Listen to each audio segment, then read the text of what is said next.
Tá, lei de Coulomb. A lei de Coulomb vai ser uma lei de força que a gente vai usar para descrever a interação entre duas cargas elétricas. Ela foi obtida a partir de experimentos realizados por Coulomb utilizando um pêndulo de torção. A partir de algumas variáveis, Coulomb conseguiu determinar uma lei de força, como eu falei, que descreve qual é a força que uma carga exerce sobre a outra. É importante salientar que a lei de Coulomb descreve forças de campo. Então, a interação entre as duas cargas não acontece com contato, acontece em regiões do espaço. Ele observou que cargas de mesmo sinal se atraem, enquanto cargas de sinais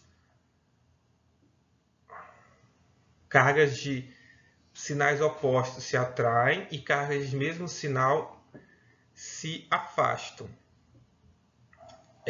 Como isso é um dado experimental, a lei de Coulomb vai refletir essa propriedade da interação entre cargas elétricas.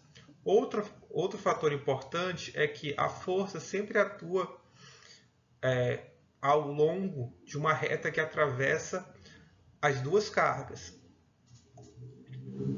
Então, matematicamente, a gente vai descrever como. O que a gente precisa saber para aplicar a lei de Coulomb? Primeiro, a gente precisa das cargas que estão envolvidas nessa interação, a posição de cada uma das cargas e saber em que meio a gente está calculando essa propriedade. Inicialmente, a gente vai sempre fazer o cálculo no vácuo.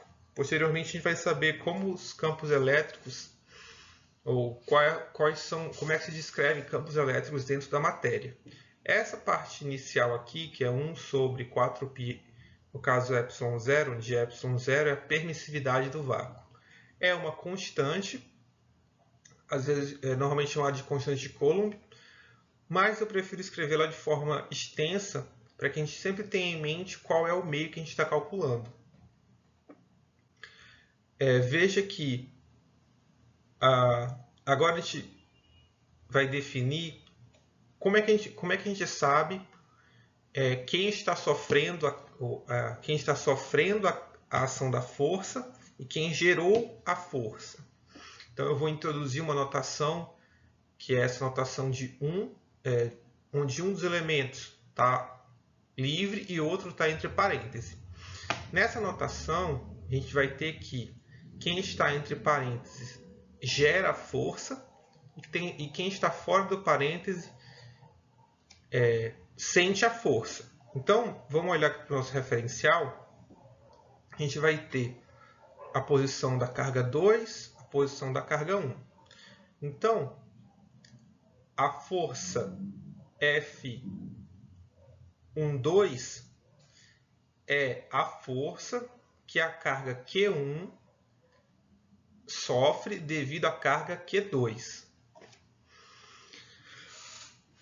Assim como a carga Q2 exerce uma força sobre a carga Q1, a carga Q1 exerce uma força sobre a carga Q2.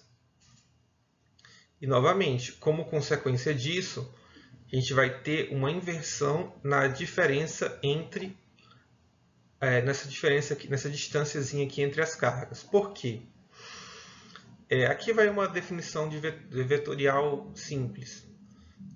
Sempre que a gente está fazendo um vetor que é uma subtração, o vetor que representa essa subtração sempre começa em quem é negativo e termina em quem é positivo, entre aspas.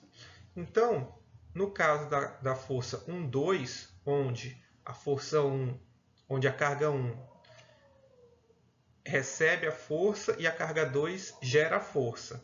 Então, o vetor começa na carga 1, onde eu estou sentindo a força, e termina na carga 2, que está gerando a força.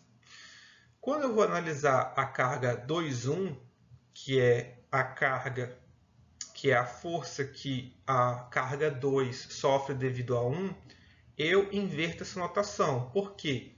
porque agora é a carga 2 que está sofrendo a força gerada pela carga 1.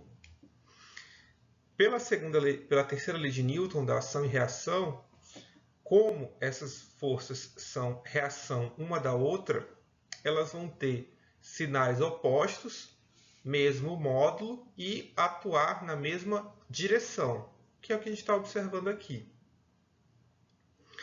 É importante que nessa parte do módulo, veja que o módulo da diferença está ao quadrado.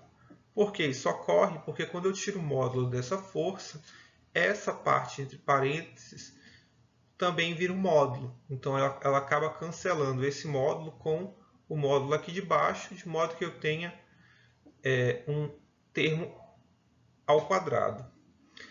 Em alguns livros vocês vão ver que essa parte vetorial aqui é substituída somente pela distância entre os vetores, ou um vetor R chapéu. Por quê? Porque dessa maneira é mais simples, só que a gente sempre vai ter que ficar colocando uma das cargas na origem. E isso, em algumas aplicações que a gente vai fazer, torna o cálculo desnecessariamente mais difícil. Então, eu vou apresentar dessa forma, mas não se preocupem que essa forma também vai levar até a forma apresentada em alguns livros, desde que vocês adotem o referencial correto.